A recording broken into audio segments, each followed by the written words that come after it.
Semangat anti korupsi tak boleh padam, meski harus berjujur peluh. Izinkan saya mengucapkan salam. Assalamualaikum warahmatullahi wabarakatuh. Waalaikumsalam warahmatullahi wabarakatuh. Selamat sore, salam sejahtera, Om Swastiastu, Namo Buddhaya, salam kebajikan. Halo semua, sahabat tagar anti korupsi. Perkenalkan saya, Oki Veriski Nabelta, akan memandu pada opsi hari ini. Apa sih opsi itu? Opsi ini singkatan dari obrolan perilaku anti korupsi. Nah, korupsi bukan opsi, anti korupsi, kolaborasi.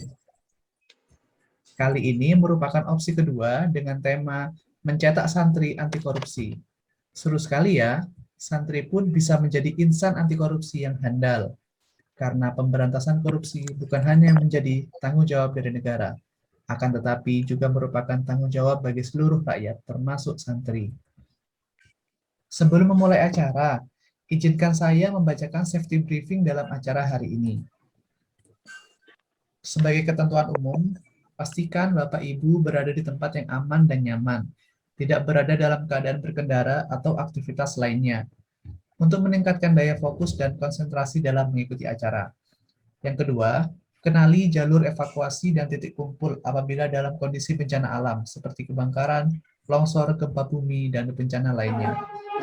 Pastikan jarak tempat duduk Anda dengan komputer, laptop, atau gadget cukup. Atur posisi pencahayaan perangkat dan ruangan, serta posisi duduk Anda sehingga nyaman dalam pertemuan kali ini. Pastikan sistem kelistrikan seperti kabel, saklar, charger yang terhubung dengan Anda adalah aman. Pastikan jaringan internet Anda memastikan menggunakan kuota internet atau paket data Anda yang cukup. Jika Anda menggunakan internet di area publik, pastikan keamanan data dan informasi pribadi dari sumber juga diamankan. Patuhi penerapan manajemen keselamatan dan kesehatan kerja di lokasi Anda berada. Dalam rangka mencegah dan penanganan pandemi COVID-19, pastikan selalu melaksanakan 5M, yaitu memakai masker, mencuci tangan, menjaga jarak, mengurangi mobilitas, dan menjauhi kerumunan. Sebagai ketentuan khusus dalam pertemuan kali ini, Bapak Ibu memakai pakaian rapi, sopan, dan santun, sehingga memenuhi ketentuan seragam dan pakaian sesuai tempat kerja. Bapak Ibu diharapkan mengubah nama atau username yang menggunakan nama diri dan identitas Bapak Ibu. Bapak Ibu diharapkan menyalakan video pada saat kegiatan berlangsung jika tidak terdapat kendala lain. Bapak Ibu diharapkan menyeting audionya menjadi mute, kecuali dipersilahkan berbicara oleh narasumber atau host untuk menjaga kelancaran dan ketertiban kegiatan. Apabila ada hal yang Bapak Ibu ingin ajukan, dapat menggunakan fitur raise hand, respon, dan menulis di kolom chat. Peserta kegiatan tidak menyela atau memotong pembicaraan selama sesi pertemuan.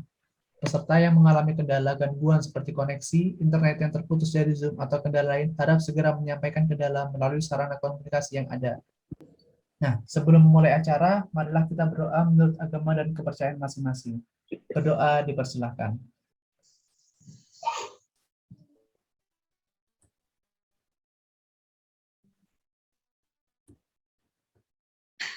Dapat diakhiri? Oke.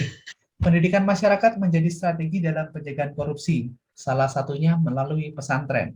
Dari pesantren, nilai jujur, peduli, mandiri, disiplin, tanggung jawab, adil, berani, sederhana, dan kerja keras bisa ditanamkan dalam diri para santri. Ujungnya, lahirlah generasi santri anti korupsi. Pada sore hari ini, sudah hadir bersama kita narasumber yang sudah tidak asing lagi bagi kita semua, yaitu Master Badrul. Selamat sore, Master. Sore. Gimana kabarnya, Master? Alhamdulillah, sehat. Badrul Jong. Semoga senantiasa dalam lindungannya ya, Master. Selain Master Badrul, saat ini juga sudah bergabung dengan kita, yaitu Master Johana Lanjar Wibowo. Halo, Master Jo. Halo, Master Oki. Nah, gimana nih? Sehat, Master? Alhamdulillah sehat, luar biasa. Semangat. Semangat ya. Nah, Master Jo ini akan menjadi moderator dalam acara hari ini. Oke, sebelum kita mulai, kita ada video nih dari Jatim Park.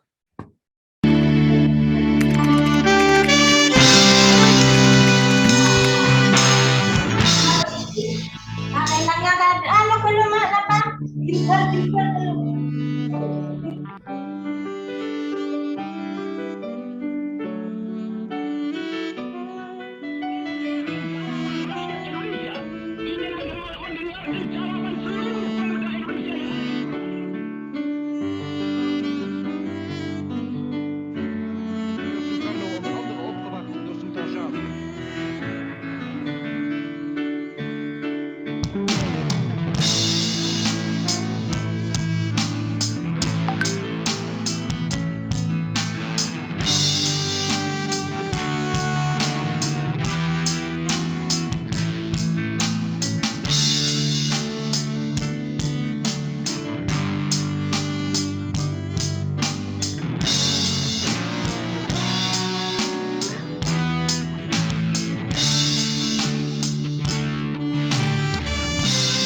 Baik, itu tadi adalah video profil dari Jatim Park ya. Jatim Park ini, kalau perlu saya tambahkan informasi bahwa Master Badrul adalah Ketua Umum dari Jatim Park periode 2019 hingga 2024. Selain itu, Master Badrul merupakan PNS dari daerah Kabupaten Sumeneb. Betul begitu, Master? Siap, betul, betul. Oke. Oke, sebelum kita mulai acara ini, sepertinya sudah bosan melihat saya ngomong-ngomong sendiri. Kita langsung serahkan saja ke Master Jo. Silakan, Master Jo.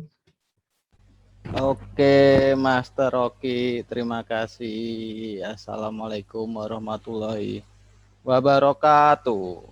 Waalaikumsalam warahmatullahi wabarakatuh. Oke.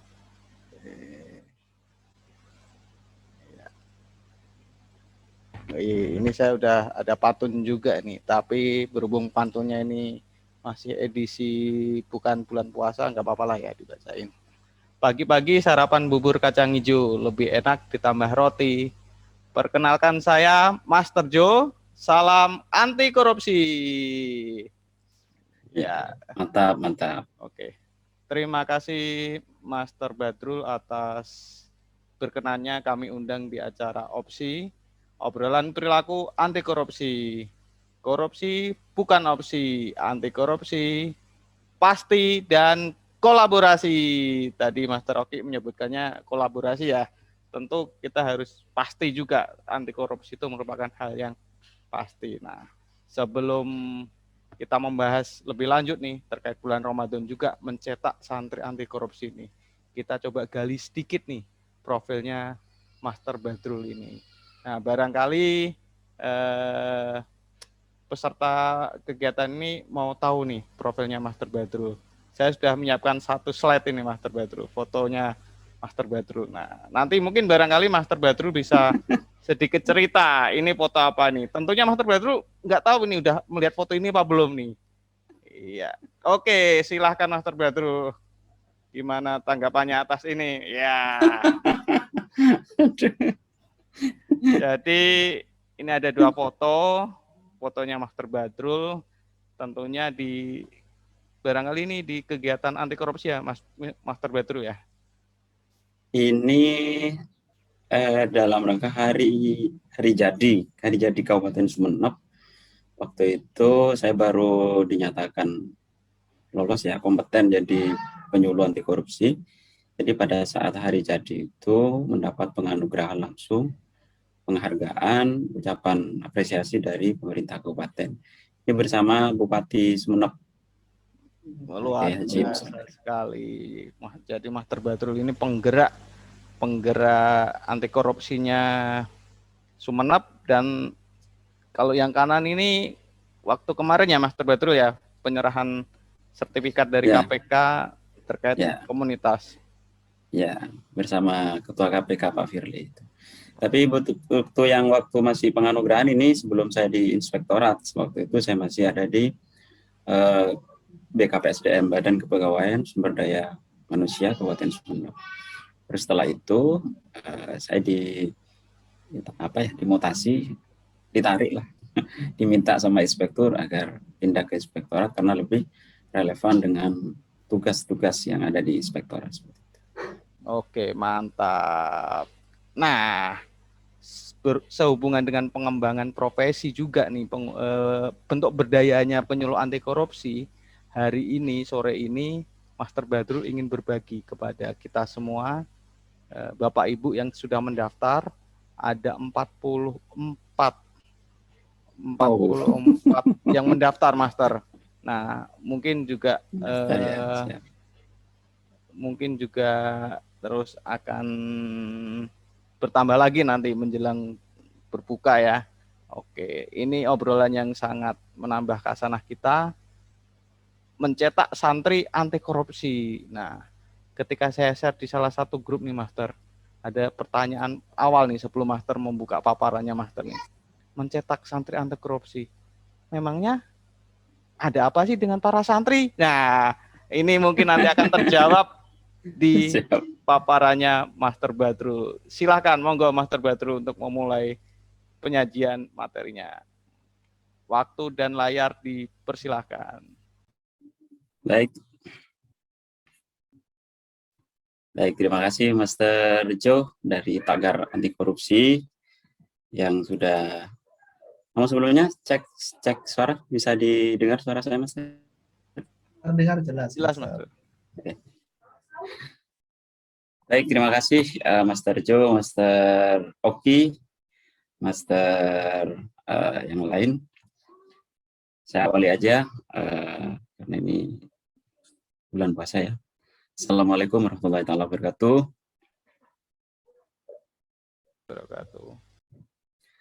Alhamdulillahirabbil alamin. Shalatu wassalamu ala asrofil anbiya'i wal mursalin. Sayyidina Muhammad wa ala alihi washabihi ajmain. Amma ba'du. Terima kasih yang setinggi-tingginya, yang sebesar-besarnya kepada para master, terutama yang tergabung di Tagar Anti Korupsi yang dikomandani langsung oleh Master Joe, Master Oki, Master Muflih Fatoni. Di sini juga ada mentor yang sama-sama master, cuman saya sering konsultasi gitu ya, dari LSP. Selamat bergabung, ada Master Sahlan Ramadan. Insya Allah kalau menurut orang pesantren, dari namanya saja ini Master Sahlan ini lahir di bulan Ramadan. Master Sahlan Ramadan Solihin gitu. Insya Allah gitu. Saya hanya nebak karena ada tulisan. Siap, Master. Siap. Para audiens semuanya, para peserta semuanya, ini ada, ya saya tidak, sebagian saya kenal, sebagian saya tidak kenal, namun saya ucapkan karena ini momentum bulan Ramadan, saya ucapkan selamat menjalankan ibadah Ramadan yang sudah memasuki di hari, tanpa terasa ya, kita sudah berada di hari keempat. Jadi kalau hari keempat itu kita sudah biasa, nggak seperti di hari pertama, kedua, dan ketiga. Jadi udah nggak merasa haus, lapar, apa gitu. Jadi sudah tubuh kita itu sudah mulai baik lagi untuk beraktivitas.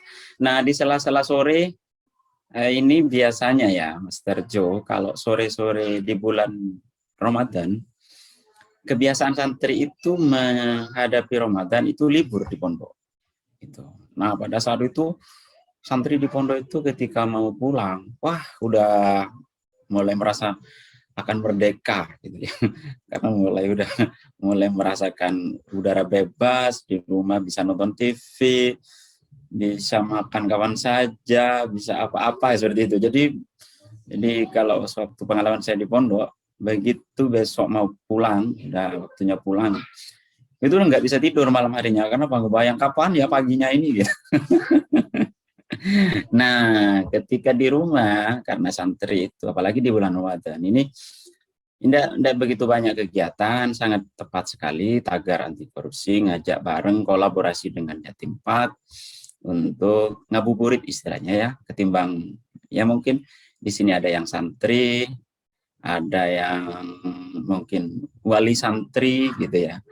Ini kan minimal nanti ke anak-anaknya itu bilang gitu, walaupun liburan di pondok bukan lantas tidak beraktivitas yang bernuansa pondok. Nah, nantinya Master Jo saya akan selalu apa sih relevansinya santri dengan korupsi misalnya. Apakah harus dicetak santri yang anti korupsi? Sebenarnya santri itu seperti apa sosok santri seperti itu. Nah, bagi audien para peserta yang pernah mondok mungkin apa sih kaitannya? Misalnya seperti itu ya.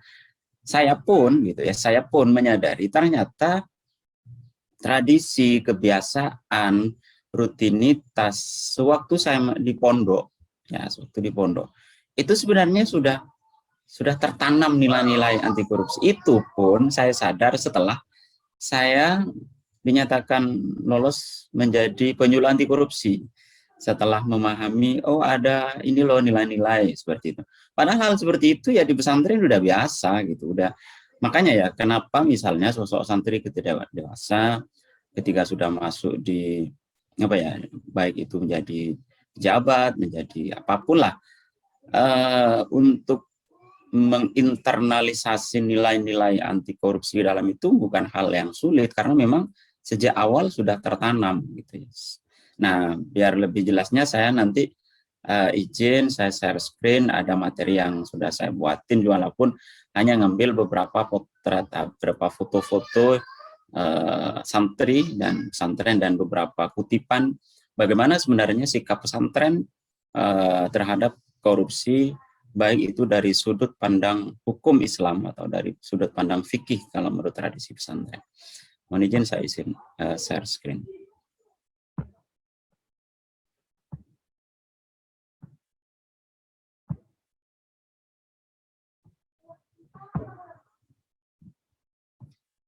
Sudah bisa dilihat, Master? Sudah, Master. Sudah, Mas. Ya. Ya, ini sekilas ya. Fotonya kontras banget ya. Antara foto ini dengan ya ini yang asli, yang pas pakai kopiah, apa ya biasa pakai baju putih gitu. Itu nuansa santri ya ketika masih di sana. Inilah saya, inilah nama saya, para master. Ya, saya sih kelahiran asli Sumeneb, Madura, Jawa Timur. Alhamdulillah, kalau sebenarnya saya sempat ngasih kurikulum vitae sama Master Jo. Apakah saya yang akan baca kurikulum vitae-nya atau Master Jo ini? Saya tawarkan dulu. Gimana, Master? Kurikulum vitae-nya apa? Saya yang baca atau Master Jo yang baca ini? Waduh, Al-Mukarram Kiai Master Badrul sajalah yang membacakan. Sebenarnya ya saya tulis di sini di samping penyuluh anti korupsi, ketua Jatimpak, alumnus pondok pesantren, tidak saya sebutkan pesantren mana karena bukan hanya di satu pesantren gitu. Di jenjang paling dasar saya madrasah ibtidaiyah, saya sekolahnya itu di pondok pesantren Suratul Islam. Ini pondok yang paling dekat dengan rumah saya, masa kecil saya. Jadi selama 6 tahun, walaupun status santri saya waktu itu masih santri kalong karena masih anak-anak ya. Jadi berangkat dari rumah ke madrasah, ya ke pesantren itu siang sampai malam sampai ngaji. Kalau malamnya pulang gitu karena masih kecil gitu. Jadi masih santri kalong di pondok pesantren Suratul Islam. Nah, setelah itu 6 tahun, setelah itu melanjutkan jenjang sanawiyah ya, jenjang SLTP kan. Sanawiyahnya saya sekolah di Madrasah Sanawi di Pondok Pesantren Anokoyah Bulu. Ini sudah keluar desa, jadi di kecamatan pondok waktu saya sanawiyah dan aliyahnya selama 6 tahun juga di Pondok Pesantren Anokoyah. Pendidikan S1-nya ya karena saya berlatar belakang dari ya orang desa, ya kultur pedesaan, jadi masih sangat fanatik walaupun mau kuliah aja gitu masih suruh nyari kampus yang ada pondoknya gitu. Akhirnya saya kuliah di kabupaten sebelah di Pamekasan yang kampusnya itu berada di komplek Pondok Pesantren Miftahul Ulum Butet Pamekasan. Jadi 4 tahun di sana. Baru setelah itu ya purna, ya kurang lebih hitungannya ya seperti itulah perjalanan saya dari pondok ke pondok jadi pondok pesantren. Terakhir ada ya setelah saya sudah jadi pegawai, udah masih apa ya pingin gitu ya, sehingga ada beberapa kegiatan pesantren yang walaupun tidak harus lama. Terakhir saya sempat mondok juga walaupun pondoknya sebentar di Pondok Pesantren Sunan Derajat Lamongan, yaitu pada saat ada kegiatan Madrasah Kader Nahdlatul Ulama. Jadi yang kegiatan itu digagas oleh pengurus pusat Ikatan Sarjana Nahdlatul Ulama. Jadi kader-kader dai, kader-kader. Karena gini, kalau dalam istilah pesantren, penyuluh itu adalah dai. Yang ngasih ceramah-ceramah itu sebenarnya dai gitu. Nah, penyuluh ini masuk kategori penyampai hal kebajikan gitu. Jadi dai gitu.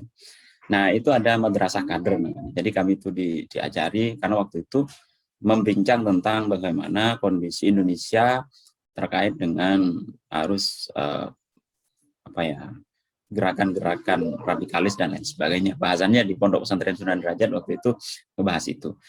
Nah, itu perjalanan kalau pendidikan formal ya seperti itu. Saya kuliah 2005, saya kerja PNS di Sekretariat DPRD 14 tahun.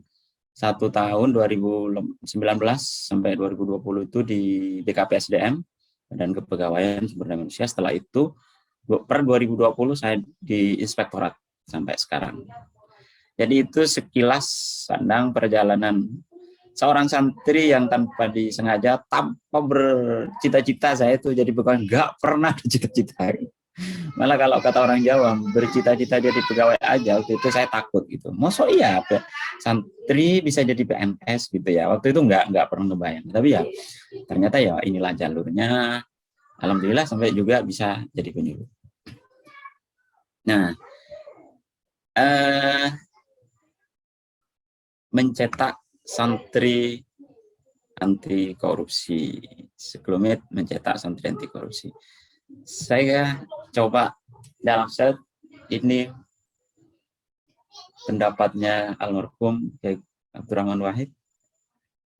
Sebenarnya santri itu seperti apa gitu ya.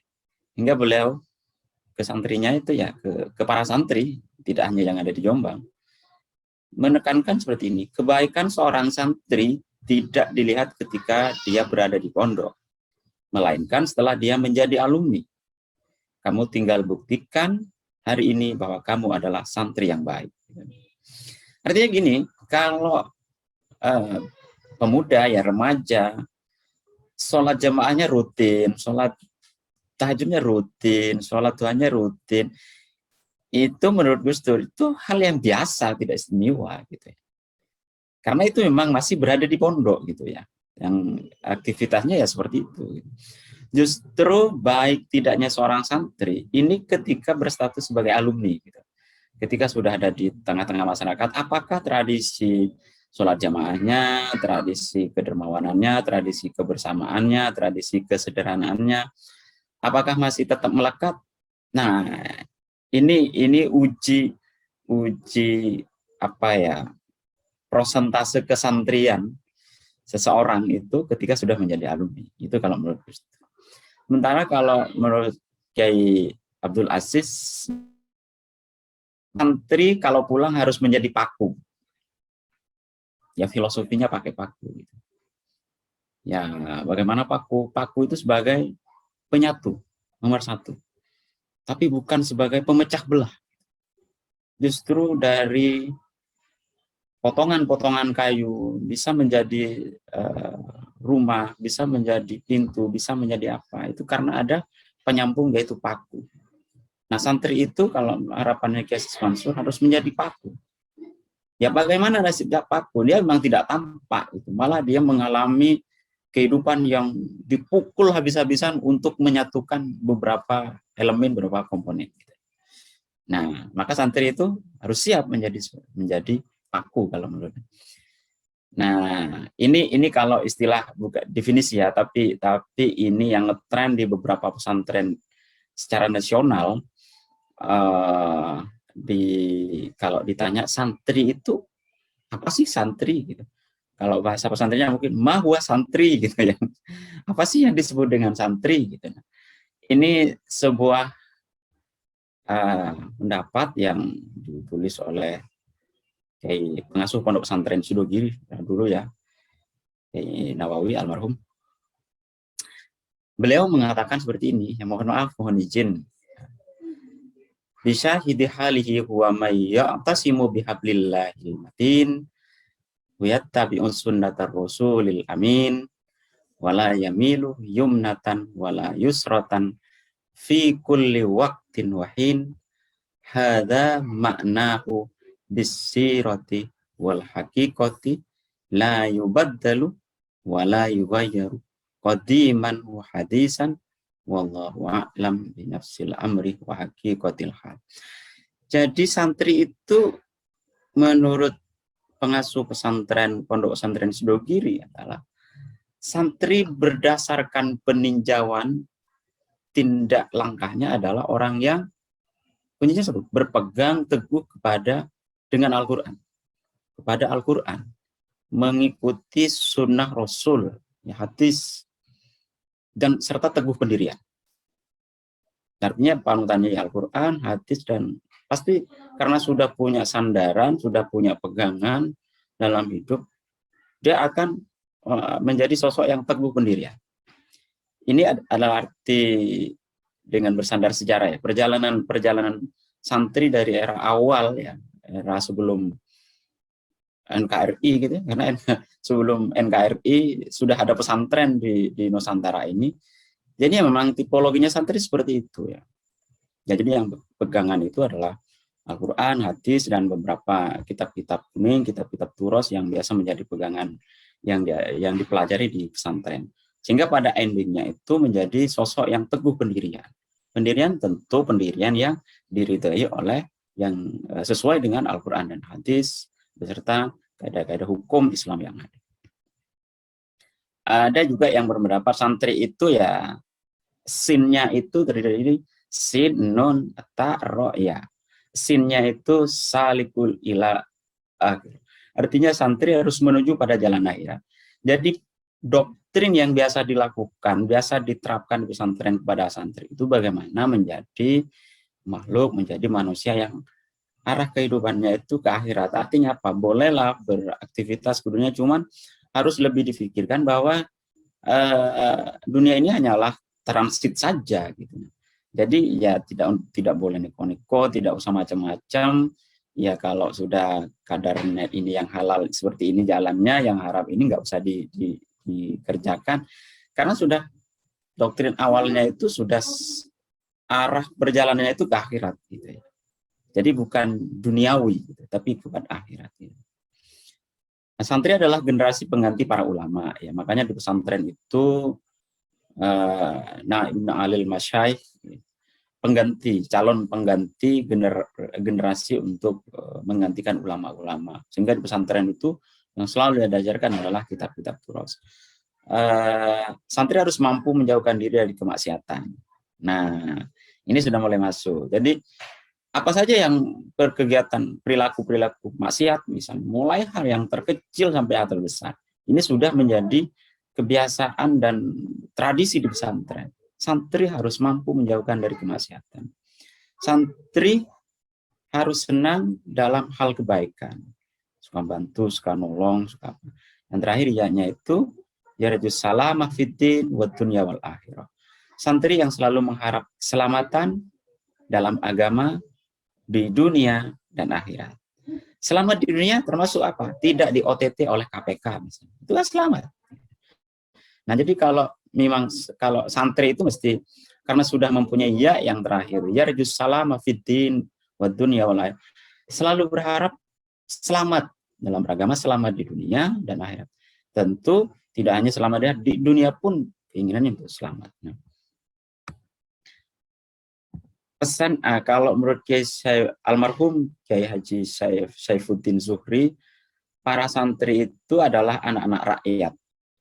Mereka jadi amat paham tentang arti kata rakyat, paham benar tentang kebudayaan rakyat, tentang keseniannya, agamanya, jalan pikirannya, cara hidupnya, semangat dan cita-cita, suka dukanya, tentang nasib dan segala liku-liku hidup rakyat. Sebagai anak rakyat, maka para santri lahir dari sana, demikian mereka hidup dan lalu mati pun di sana pula. Artinya apa? Ini adalah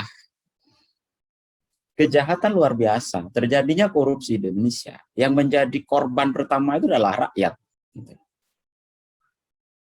Ketika Kiai Saifuddin sudah mengatakan bahwa santri adalah anak-anak rakyat, maka alumni pesantren yang tahu bahwa terjadinya korupsi dan harus berbuat apa, tidak mengambil bagian, tidak mengambil peran untuk menyuarakan melawan dan perang melawan korupsi, berarti kesantriannya masih dipertanyakan kalau menurut pendapat Kiai Saifuddin. Karena apa? Sudah tahu yang menderita itu kaum mustadafin, kaum yang tertindas, kaum yang menderita adalah rakyat Indonesia. Gara-gara ulah sekelompok koruptor.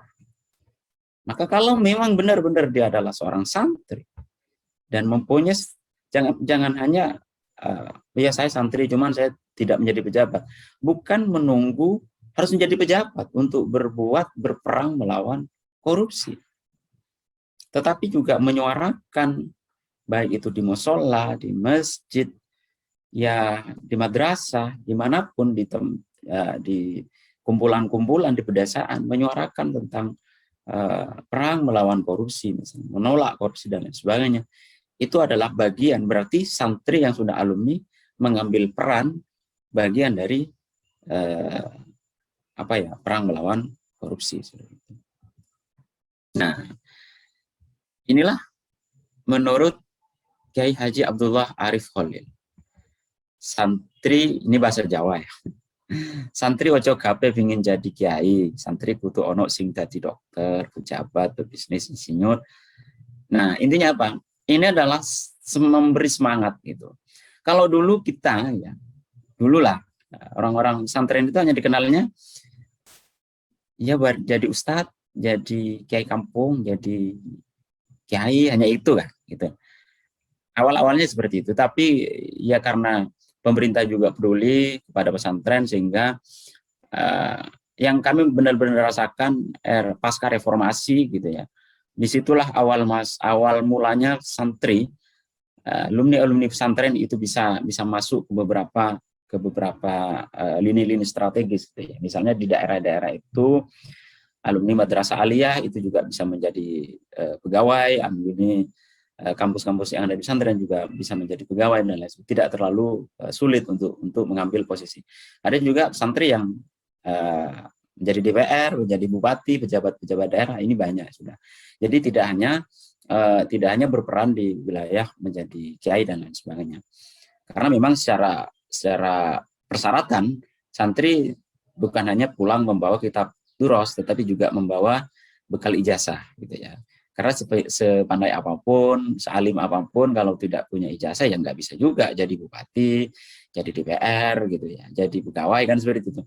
Alhamdulillah ada Kementerian Agama itu di beberapa pesantren sudah mengakui juga bahwa alumni pesantren A, B yang sudah terdaftar di Kementerian Agama ini legalitasnya juga bisa diakui, ijazahnya bisa diakui, sama halnya dengan ijazah SD, SMP, dan SMA seperti itu. Dan misalnya kuliah sampai di jenjang Ma'had Ali, berarti sama juga menjadi seperti sarjana. Ijazahnya itu setara dengan sarjana, gitu, sama dengan kuliah. Mondok sampai di jenjang Ma'had Ali. Nah, ini yang sedikit saya akan cerita santri itu sebenarnya seperti apa aja gitu. Sekilas pandang santri seperti ini. Ya mungkin bagi yang peserta audien ini yang pernah mondok ini ada bernostalgia. Tapi bagi para Master Jo mungkin saya nggak tahu ya, Master Jo pernah mondoknya Master? Kalau di Jawa itu sekolah Arab ya Master ya. Jadi pas habis asar itu adalah ya bukan mondok yang untuk fokus ke menghafal tuh belum ke arah situ Master. Gitu. Oh tapi TPK kayak TPK ya? Iya TPK ya. Oh gitu ya. Tapi paham lah, tahu kalau sekilas terkait kehidupan santri ini bagaimana. Okay. Siap. Kalau Master Oki pernah mondok nggak Master? Saya mondok di mertua, Master. Siap. Baik, Master sekalian, para audien, para peserta yang mengikuti kegiatan sore hari ini sambil lalu kita ngabuburit. Kalau misalnya ada peserta yang pernah mondok juga ini untuk mencoba bernostalgia gitu. Walaupun ini bukan foto saya gitu, tapi saya ambil kemarin aja gitu. Tapi ini pernah saya rasakan gitu. Nah di pondok itu ya ini istilahnya banyak istilah Jawa gitu ya. Ya santri ya seperti ini ya. Kotakan gitu. Kamar yang ditempati kamar yang bangunannya dari bambu, dibangun dari bambu, tidurnya banyak di dalam gitu. Mesti ada emperannya kecil-kecil. Ini biasanya digunakan untuk ketika sore-sore pulang dari pengajian atau apa, berdiskusi, atau ketika sedang menunggu kiriman dari orang tua gitu. Kalau saya melihat foto yang di sini, yang ada di slide ini kayaknya ini santri yang sedang kehabisan amunisi gitu ya, kehabisan bekal sehingga menunggu kiriman dari orang tua gitu ya. Ya, jadi artinya apa? Kalau orang Madura bilang kopung gitu, kalau orang bilang pondok yang dari bambu. Jadi dari sisi tempaan saja pertama, anaknya siapapun ketika mondok ya, bu ya anaknya petani, anaknya pejabat, sama aja gitu. Ya sudah, fasilitas pondok seperti itu. Tidurnya ya tidur di gubuk seperti itu gitu ya. Tidak ada yang apa ya, eksekutif room, tidak ada gitu kalau di pesantren itu. Jadi sama semuanya, ya tidur di sini ya tidur gitu. Anaknya siapapun, anaknya Pak Kades, anaknya Pak Camat, Bupati, ya orang dari luar daerah ya sama. Nah, karena sudah terbiasa duduk seperti ini, maka apa yang akan dirasakan? Punya rumah tidak megah nggak masalah gitu. Karena apa? Saya sudah terbiasa tidur di rumah bambu seperti itu. Jadi sudah terbiasa ditanamkan pola hidup sederhana. Nah, ini sudah mulai masuk di nilai-nilai nilai-nilai integritas. Jadi sudah terbiasa tidur, tidak harus di spring bed, tidak harus di apa. Tapi inilah hidup di musim hujan, musim kemarau, tetap aja di pondok seperti ini, di tempat tinggal yang seperti ini. Bayangin saja para master. Kalau ini dialami sejak, anggaplah kita ukur dari usia 13 tahun. Setelah kita lulus MI, lulus SD, kita, kalau tradisi di pedesaan, lulus SD, MI langsung dimondokkan. Begitu masuk sanawiyah sudah langsung dimondok. Sejak umur 13 tahun, sampai tambah 6 tahun lagi, berarti sampai 19 tahun. Sanawiyah aliyah, SMP, SMA misalnya. Hidup di tempat seperti ini, pasti akan berubah secara drastis kehidupannya. Walaupun di rumahnya itu rumah megah dan lain sebagainya. Karena pengalaman ini saya pernah rasakan juga. Saya waktu masih di pondok punya teman dari Jakarta, kota besar, yang waktu itu di pondok saya itu masih listrik itu masih dibatasi, gitu, ada jamnya. Gitu. Dari maghrib sampai maksimal itu jam 9 itu ada listrik. Setelah itu pakai lampu yang pakai minyak tanah itu. Nah, artinya apa? Di awal-awal teman saya yang di Jakarta ini enggak keren. Bayangin aja orang Jakarta masa mau hidup di tempat yang seperti itu, yang lampu listriknya hanya dari jam 18 sampai jam 9 gitu ya, jam 9 malam. Setelah itu ya pakai lampu-lampu yang buatan dari minyak tanah itu. Tapi karena sudah kurang lebih 6 tahun tertempat di sana, seketika pulang dia merasa nggak kerasan di rumahnya, malah selalu pengen. Ya, tetapi nggak lantas dia balik lagi ke pondok. Cuman itu yang merubah perilakunya sehingga sampai terakhir saya sempat main ke sana itu ya rumahnya ya kayak rumah saya juga gitu. Walaupun di Jakarta tapi ya nggak megah-megah amat. Yang penting nggak kepanasan, nggak kehujanan. Nah, ini pola kesederhanaan dalam hidup, bertempat tinggal sederhana itu sudah mulai ditanamkan di pesantren. Nah, bagaimana cara belajarnya? Ya, ini kalau santri ya awalnya nggak pernah ada tulisan, tapi ini pasti dikasih makna, kasih moral gitu. Ini kegiatan santri pada saat ketika menerima pengajian dari kiai. Gitu. Jadi gambar di sini ini gambar santri yang sedang memberikan makna atau arti di kitabnya. Aktivitas khas kaum santri berupa menorehkan arti lafadz setiap kata dalam kitab berbahasa Arab yang dipelajari. Jadi kiainya itu membaca, kan ya awal-awal saya kan nggak tahu juga bahasa Arab gitu, otomatis saya harus ngasih makna, ngasih arti di setiap kata yang dibaca oleh kiai gitu. Nah, artinya apa? Disinilah ternyata, bayangin, ini adalah tulisan yang sangat kecil, kitab yang sangat kecil. Dalam menulis ini saya rasakan dalam ngapsahi ini yang saya rasakan diajari ketelitian. Ternyata kita harus benar-benar teliti. Nah, urusan teliti ternyata tercetak sendirinya karena kita sudah terbiasa. Bayangin, di sela-sela garis yang sangat kecil, kita harus juga memberi harkat. Karena kitab yang seperti ini tidak ada harkat ya, harus juga dikasih harkat atas dan bawahnya, harus dikasih arti juga, dan itu harus tulisan yang sangat kecil. Nah, maknanya di sini ternyata setelah kita besar, ketika dewasa, kita lebih sangat bisa hal-hal yang sangat sepele, sangat kecil, kita benar-benar kehati-hatian, efektivitas, efisiensi, ini ternyata yang timbul dari kebiasaan kita nafsahi. Selanjutnya, nah ini kalau yang di atas ini biasa, ini sudah pesantren seperti itu, anak tumang atau makan bareng gitu ya, namanya bareng-bareng, jadi di saat ini bukan piringan ya, tapi langsung kadang ya ada plastik, yang penting itu suci, plastiknya dicuci, ditaruh, diampar aja lah, dituang lah yang namanya nasi sama ikan, makan bareng di depan pondok bambu biasanya seperti itu. Jadi makannya itu di halaman gitu ya. Nah, ini pola apa yang kita tanamkan, yang saya rasakan.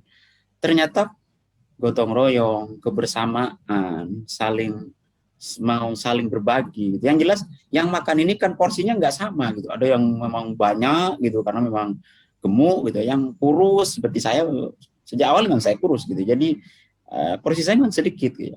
Tapi ya saya tidak iri gitu ya terhadap teman yang makannya banyak, enggak, karena udah enjoy aja, bismillah, makan bersama-sama, ya habis gitu ya. Nah, jadi pola yang dibangun di pesantren, kebersamaan, kekompakan. Nah, sementara yang ini, yang samping, ini adalah kebiasaan pesantren. Ada yang santri itu yang agak spesial mungkin, sampai menjadi khotim gitu ya. Bukan apa ya, pelayan gitu. Tapi ada santri yang memang bersedia menyucikan pakaian kiai, membantu kiai dan lain sebagainya. Ini ada santri-santri, tidak semuanya santri, tapi ini santri khusus yang biasa keluar masuk ke dalam gitu, ke ruangan Pak Kiai gitu. Nah, ini ada juga pesantren seperti itu.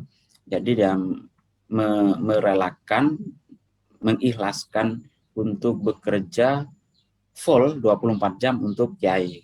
Disuruh apapun gitu, suruh nyuci, suruh nanak, suruh nganterin putra-putrinya ke madrasah, suruh jemput neng, suruh apa ya, pokoknya full lah. Orang yang bekerja 24 jam itu khotim ya. Ini biasanya orang-orang tertentu, Pak Kiai itu mesti menseleksi juga, karena tidak sembarangan, karena biasanya kalau sudah menjadi khotim ini akan berada di tengah-tengah santri putri gitu. Jadi boleh keluar masuk.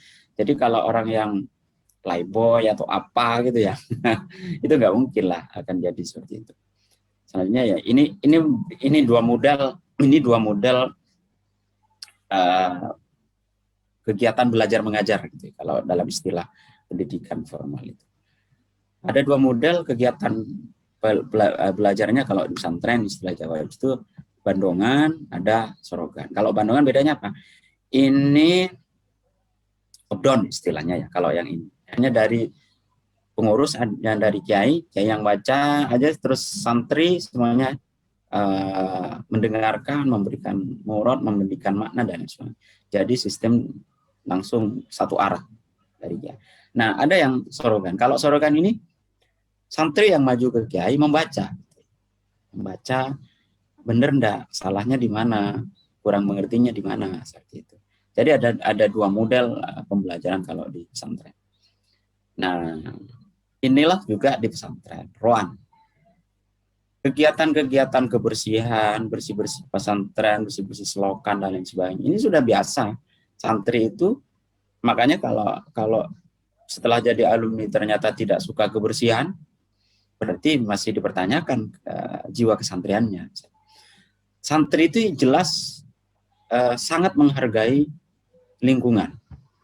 Berarti kalau misalnya ada santri yang kebetulan menjadi kepala dinas lingkungan hidup misalnya, tidak peka terhadap lingkungan hidup, berarti kesantriannya masih dipertanyakan. Santri alumni pesantren lantas menjadi kepala badan perizinan, lantas dengan sembarangan memberikan izin kepada penambang liar, maka ini masih dipertanyakan jiwa kesantriannya sampai di mana. Wong ketika di pesantren sudah diajari bagaimana hablum minal alam gitu ya. Kasih sayang terhadap alam gitu. Alam juga ya alam sekitar, lingkungan, pepohonan, ya tumbuh-tumbuhan dan lain sebagainya. Ini sudah di pesantren sudah biasa diajari. Jadi tidak hanya hablum minallah, tidak hanya hablum minan nas, kasih sayang juga kepada sesama manusia, tetapi juga ada pelajaran yang penting di pesantren, hablum minal alam. Jadi menyayangi lingkungan hidup. Gitu. Jadi yang jelas kalau bencana terjadi di Indonesia karena ulah para penambang liar bisa berani melakukan aktivitasnya karena sudah mendapat izin dari pemerintah. Pemerintah memberikan izin karena sudah menerima suap misalnya. Jelaslah yang seperti ini karena bukan ditangani oleh santri gitu ya. Saya sangat optimis ketika misalnya di perizinan itu yang pegang adalah santri sejati, insya Allah tidak akan terjadi bencana di Indonesia ini. Karena tidak mungkin ada cukong-cukong yang mau ngurus perizinan lantas diberikan gitu, ketika itu berdampak luas terhadap kerusakan lingkungan alam. Nah, cuman kenapa masih terjadi seperti ini? Karena masih ya tidak pernah menyayangi, tidak pernah menghargai alam gitu. Sementara santri sudah diajari bagaimana mencintai alam. Nah, ini bagian dari bagaimana ketika mandi air, ya ini sering gitu ya, sudah ngantri lama ternyata airnya habis gitu ya. Dilatih apa di pesantren? Dilatih bersabar aja, bersabar atas keadaan gitu ya, menerima apa adanya. Ya sudah, nggak bisa mandi. Sudah ngantrinya lama kayak ini ya, ini di depan kamar mandi udah lama ngantrinya, nggak taunya airnya habis gitu ya. Ketimbang ngantri lama tidur aja gitu. Urusan tidur santri itu ya nggak macam-macam, nggak harus lak, nggak harus di bed yang empuk dan lain sebagainya ya. Santri itu sudah terbiasa dimanapun udah ada alas ya tidur gitu. Yang penting udah ngantuk. Syaratnya satu hanya santri itu kalau mau tidur apa? Syaratnya satu, ngantuk dan ada tempat gitu. Kalau sudah ngantuk ada tempat ya sudah jadi tidur gitu. Itu santri gitu. Nah, santriwati juga kayak ini ya. Santri iku kudu sabar ngantri gitu ya. Ini kan, ini antrian berikutnya. Ini apa? Ini adalah kamar mandi gitu ya. Karena santri banyak, maka mandinya pun harus ambil antri. Tapi nggak ada nomor antrian enggak, tapi dengan sendirinya secara alamiah berjejer siapa yang duluan, lantas ya bergiliran. Ya, entahlah airnya cukup atau tidak, itu adalah akhir gitu ya. Makanya kalau di pesantren itu buru-buru bangun, buru-buru apa itu biar tidak biar nanti dapat air gitu. Nah, ini potret santri tetap nikmat gitu. Tidur di belakang pondok aja tetap nikmat. Ya ini ketika selesai pengajian kayak ini biasanya ya tidur udah nggak tahu bantalnya ternyata teman atau siapa ini makan juga. Makan terasa lebih nikmat apabila bersama. Ya karena memang yang dimakan nggak macam-macam juga. Ya itu aja yang dimakan. Makanya nikmat gitu. Nah, gaul itu ya ini hanya celoteh santri gitu ya. Karena di pesantren kita tahu nikmat kebersamaan, canda tawa yang tidak ada. Nah, ini untuk santri yang jahil gitu ya. Mungkin kalau Mr. Jo ditanya, Master Badrul juga ya pernah sih ngalamin seperti ini gitu.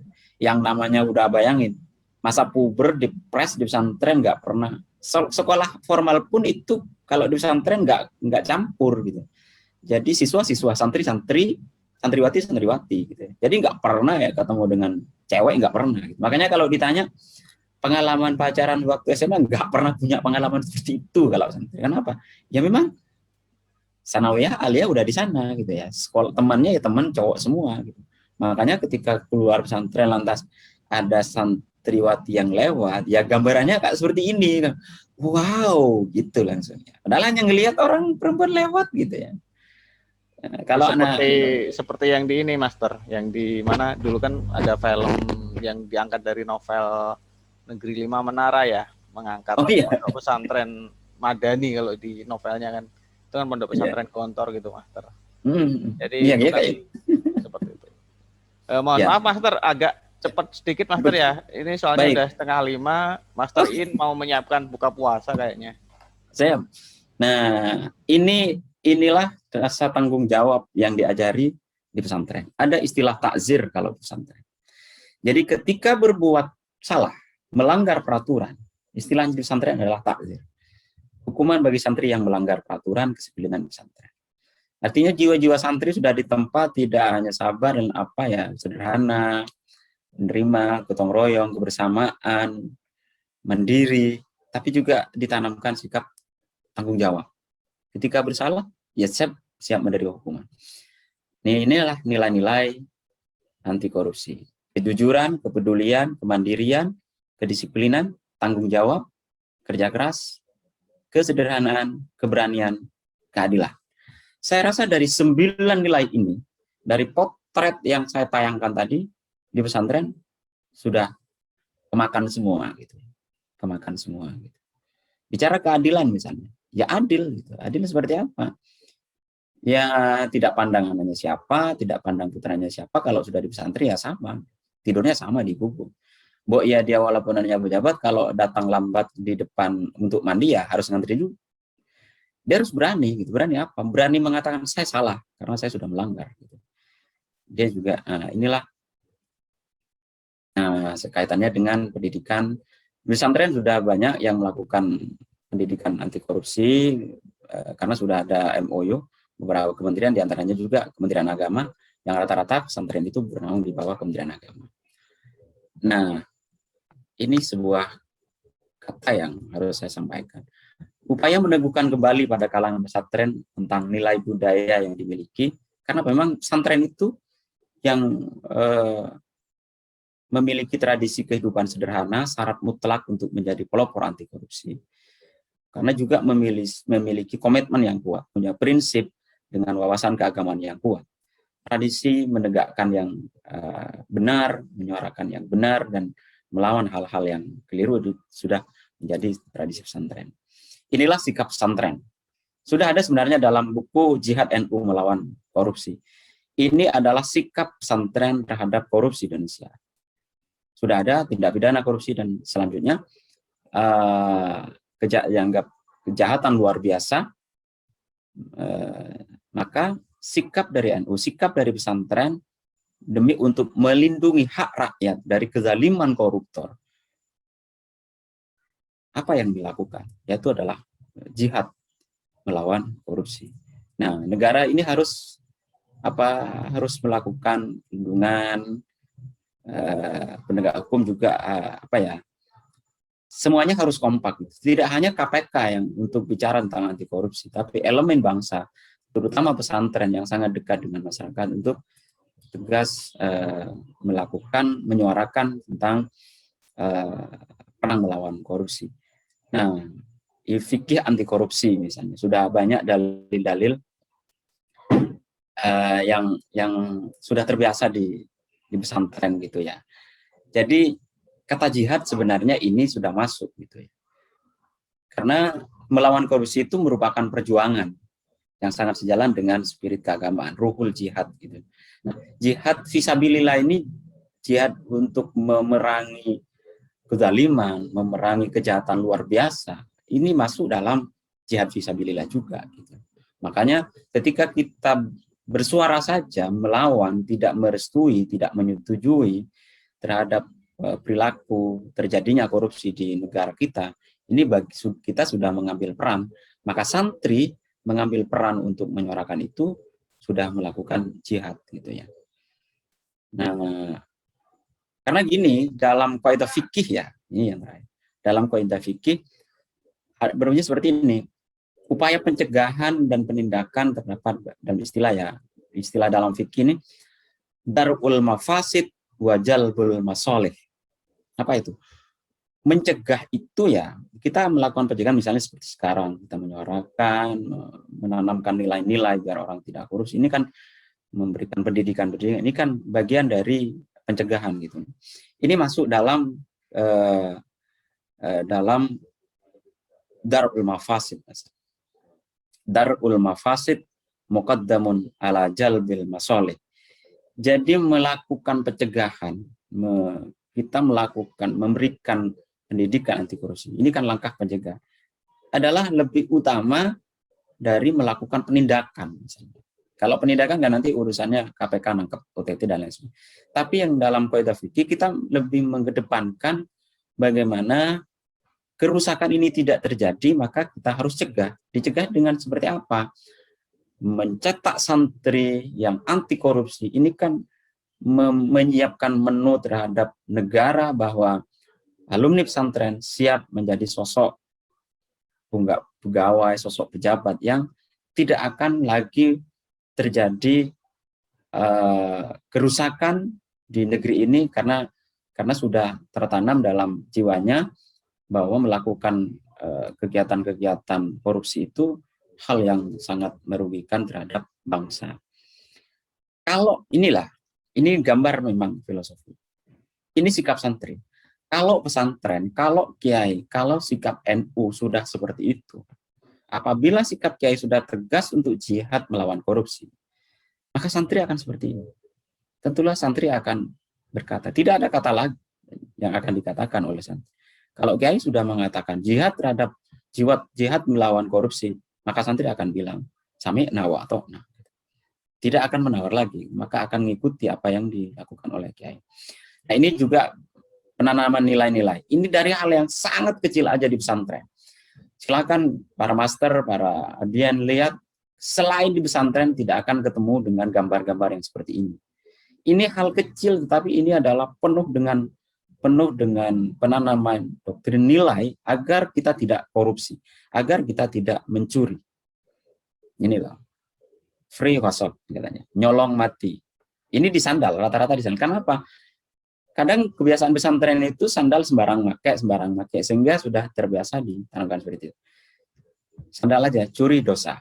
Sing cupu sikili potol. Ini pesan-pesan di sandal yang dikreasi dari santri ya. Sandal ini diawasi CCTV. Yang ini juga katanya. Ini yang lebih lucu. Yang dibawa. Awas kalau masih ada yang berani ngambil, ini Kapolri katanya. Jadi sandalnya sampai ditulis Kapolri. Ini bukan pelecehan terhadap polisi, enggak gitu ya, tapi biar takut mencuri gitu. Nah, yang terakhir ini kalau santri biasa sangat sastrawan. Jika cinta itu ilmu hadis, gitu, maka kualitas dan kekuatan cinta kita adalah hadis sahih gitu, yang sudah teruji dan terverifikasi oleh berbagai tempahan dan ujian. Saya kira itu sekilas tentang bagaimana itu pesantren, bagaimana tradisi kegiatan pesantren kalau diinternalisasikan dalam nilai-nilai integritas yang dengan integritas yang kuat, maka pasti orang tidak akan korupsi. Makanya saya hakul yakin selama itu santri ketika menjadi alumni dan berada di posisi apapun tetap melakukan kesantriannya, saya hakul yakin tidak akan menjadi koruptor, tidak akan berani mencuri uang. Saya kira itu, Mas Terjo, pemaparan dari saya, kurang lebihnya, mohon maaf saya tidak nutup dulu, mungkin ada yang mau bertanya atau apa, silahkan. Oke ya, terima kasih Master Badrul atas paparannya, luar biasa sekali. Tadi yang saya tangkap bahwa kalau dihubungkan dengan pendidikan anti korupsi ini, salah satu bagian dari strategi KPK ataupun strategi pemerintah dalam pencegahan korupsi sendiri kan ada pemberantasan korupsi itu ada 3 strategi. Yang pertama itu ada penindakan, terus ada perbaikan sistem, dan ketiga adalah pencegahan. Pencegahan ini kita bisa ikut andil dan ikut serta di dalamnya melalui pendidikan masyarakat, melalui penyuluhan anti korupsi. Nah, jadi santri pun itu sebenarnya sudah penyuluh tadi kalau yang saya tangkap dari apa yang dipaparkan oleh Master Badrul. Ada yang mau bertanya ini, Bapak Miftahul Arifin nih mau bertanya ini. Mungkin bisa ini ya menyalakan video dan bisa langsung bertanya ya. Halo, Assalamualaikum warahmatullahi wabarakatuh. Waalaikumsalam warahmatullahi wabarakatuh. Baik, terima kasih atas waktunya.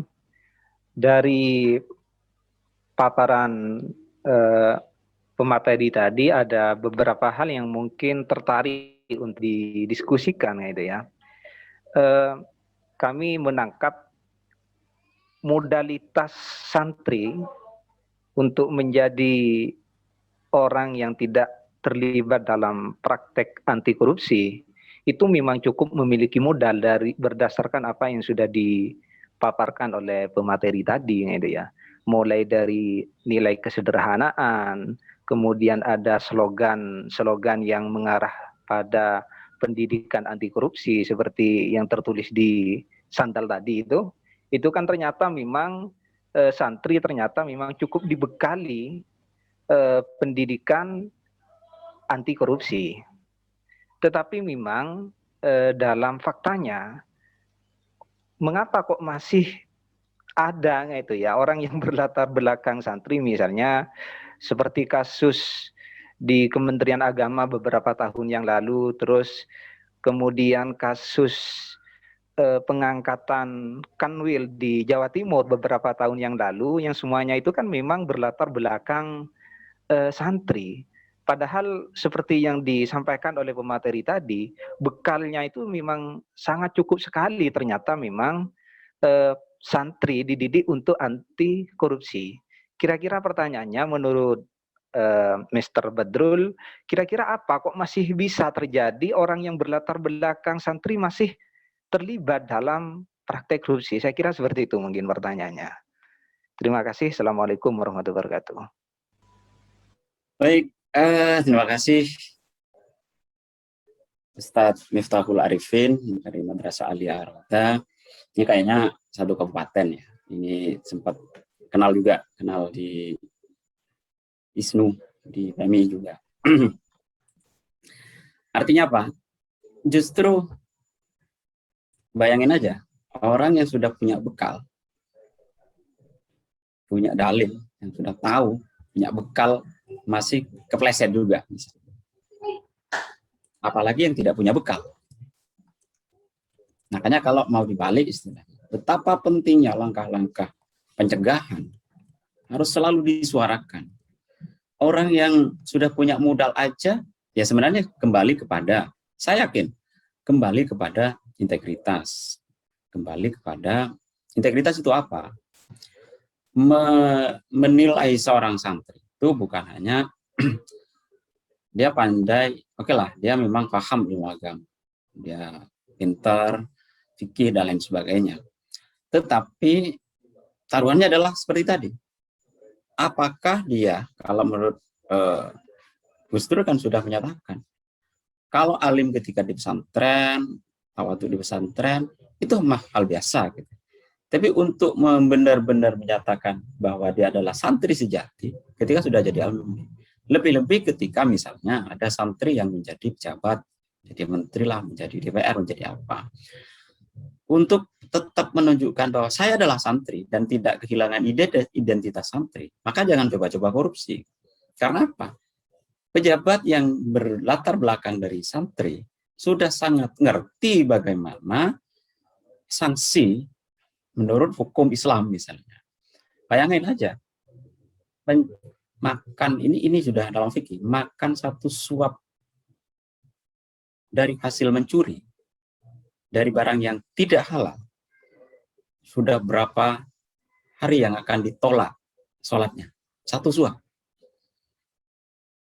Kalau korupsi uang kantor, berapa suap? Ya bukan hanya bersuap-suap. Berarti apa? Sudah sangat halal, sudah sangat berani, dirinya itu termakan oleh api neraka. Karena apa? Sudah sangat apa ya? Ibaratnya ya tubuhnya udah nggak ada jaminan lagi untuk menghindar dari neraka. Karena apa? Sudah nggak ada jaminan dalam oke lah dia agamanya Islam, tetapi nah ini kalau mau dibalik, orang yang ngerti aja masih kepleset. Cuma lagi-lagi integritas ini adalah taruhannya. Cuma apapun kalau menurut amatan saya, kenapa yang terjadi di beberapa, karena gini, dalam teori kenapa apa penyebab korupsi ada banyak teori ya, ada banyak teori. Tapi di situ juga karena sebuah kondisi atau tuntutan. Memang beberapa alumni pesantren yang menjadi pejabat dan melakukan korupsi, kalau saya mau tarik, ini karena adanya apa ya, tekanan, karena adanya, bukan hanya karena ada peluang. Oke lah, memang ada peluang saya menjadi pejabat di kementerian misalnya. Ada peluang melakukan korupsi. Tapi ini kenapa kok nggak takut, padahal sudah ngerti fikih. Gitu. Karena ada tuntutan, ada tekanan. Tekanannya apa? Mbok ia bisa jadi bupati ya karena bayar, gitu ya. Karena mengeluarkan kos yang banyak sehingga punya hutang yang banyak.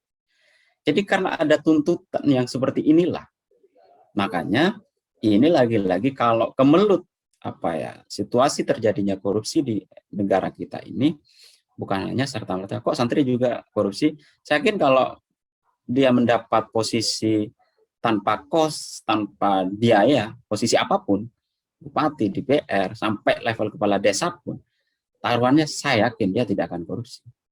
Santri yang menjadi pejabat, santri yang duduk di posisi tertentu, masih korupsi. Karena sudah dalam kondisi tidak berdaya, dia harus korupsi gitu untuk membayar hutang misalnya. Nah ini siapa yang keliru? Ya pertama memang dirinya sudah mengikhlaskan diri tidak menjadi santri yang sejati karena sudah secara otomatis akan mencoreng citra santri. Padahal secara santri yang korupsi sedikit misalnya, tetapi kan ini bisa menciutkan semangat santri yang lain misalnya. Nah jadi situasi-situasi kenapa bukan lantas 100% alumni pesantren no korupsi, tidak.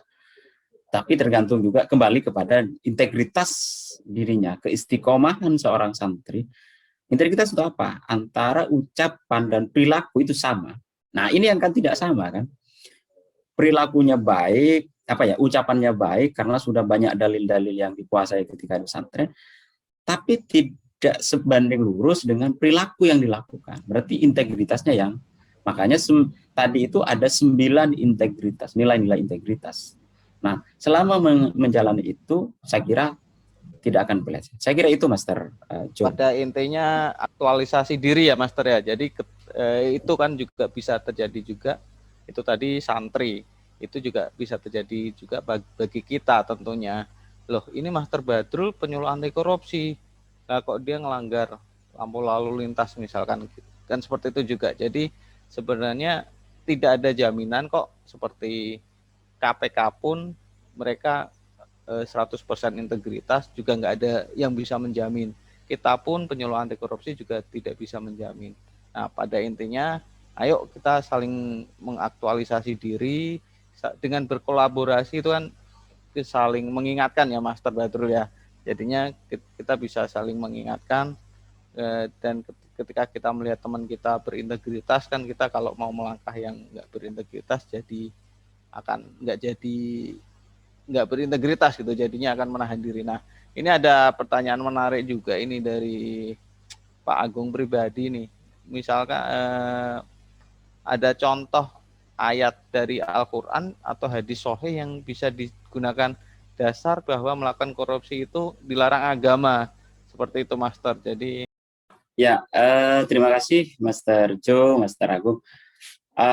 Sebenarnya gampang ya, untuk itu kalau harus bongkar-bongkar kitab misalnya Al-Quran dan hadis itu kelamaan gitu ya. Tinggal aja masuk di ACLC ada jihad NU melawan korupsi, itu sudah ada. Jadi dalil-dalilnya lengkap, mulai dari tidak hanya melakukan niat mau berbuat jahat aja itu sudah ada dalilnya di sana. Bagaimana hukum fikihnya, hadisnya itu bagaimana misalnya. Jadi untuk lebih jelasnya saya sarankan Master Agung, karena juga kebetulan sama juga penyuluh, jadi langsung ngambil di ACLC ada buku yang diterbitkan oleh KPK, tapi yang nulis itu dari Lakpesdam NU, Jihad NU melawan korupsi. Di situ lengkap semuanya, mulai dari bagaimana hukumnya terkait dengan tindak pidana korupsi, mulai dari awal niat aja itu menurut perspektif Islam sudah ada kadar ukurannya gitu, sudah ada dalil-dalilnya. Niat korupsi bagaimana? Niat ini aja gitu ya. Terus bagaimana kalau melakukan? Nah, cuman memang ada perbedaan secara syar'i. Kalau yang sudah kita pahami bersama, orang yang mencuri kalau sudah sampai pada nisabnya, sudah sampai pada ukurannya, kalau dalam hukum Islam itu kan potong tangan. Itu kalau dalil Al-Quran gitu. Nah, bagaimana kalau di Indonesia misalnya? Sementara di Indonesia masih belum bisa potong tangan. Orang mencuri itu mencuri yang biasa aja gitu. Mencuri emas 10 gram misalnya, udah masuk gitu. Nisab. Apa sanksinya? Ya potong tangan. Potong tangan satu dulu. Masih nyuri lagi, potong tangan lagi satunya. Masih nyuri lagi, potong kakinya gitu. Itu kalau dalam hukum fikih gitu. Tetapi di Indonesia tidak seperti itu. Malah lebih menggunakan perspektif bagaimana spirit dari potong tangan itu sebenarnya. Sebenarnya potong tangan itu perspektif kompilasi hukum Islam yang ada di Indonesia. Kalau di Arab langsung ya dipotong beneran gitu. Tapi kalau di Indonesia dipenjara. Agar apa? Ya dia tidak bisa beraktivitas. Potong tangan kan nggak bisa beraktivitas juga. Walaupun dia dipotong, lantas tidak bisa beraktivitas, tidak bisa mencari nafkah keluarganya, tidak bisa apa, kan seperti itu kalau sudah tangannya dipotong. Nah, tapi di Indonesia tidak menggunakan perspektif yang seperti itu, menggunakan kompilasi hukum Islam, maka dengan cara yang secara substansi, orang ini sudah tidak bisa beraktivitas. Sama halnya dengan tangannya dipotong. Gitu.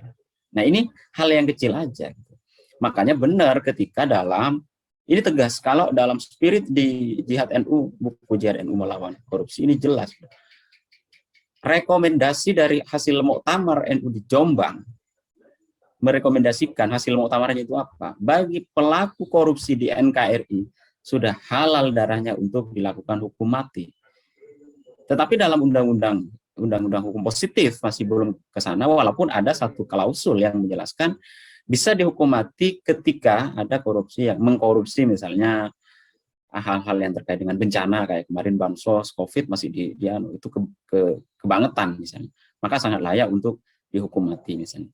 Tetapi kalau rekomendasi dari tidak harus nunggu, pokoknya yang namanya koruptor sudah sesuai dengan kadarnya seperti itu, maka langsung dihukum seperti itu, dihukum mati gitu. Nah, ya Mas Riin nambahin gitu. Mas Agung ada Al-Baqarah ya ada. Kalau ini dalil-dalil di surat Al-Quran ada gitu. Tapi untuk saya hanya menyarankan memudahkan langsung bisa apa ya? Sudah ada ramuan gitu. Sudah ada seduhan langsung tinggal nyeduh ibarat minuman. Buku Jihad NU melawan korupsi itu sudah sangat lengkap. Sangat lengkap, di sana sudah diterbitkan oleh KPK. Filenya ada, nanti tinggal ke ACLC atau misalnya belum mendapatkan, bisa saya kirimkan di grup Jatim Pak bisa.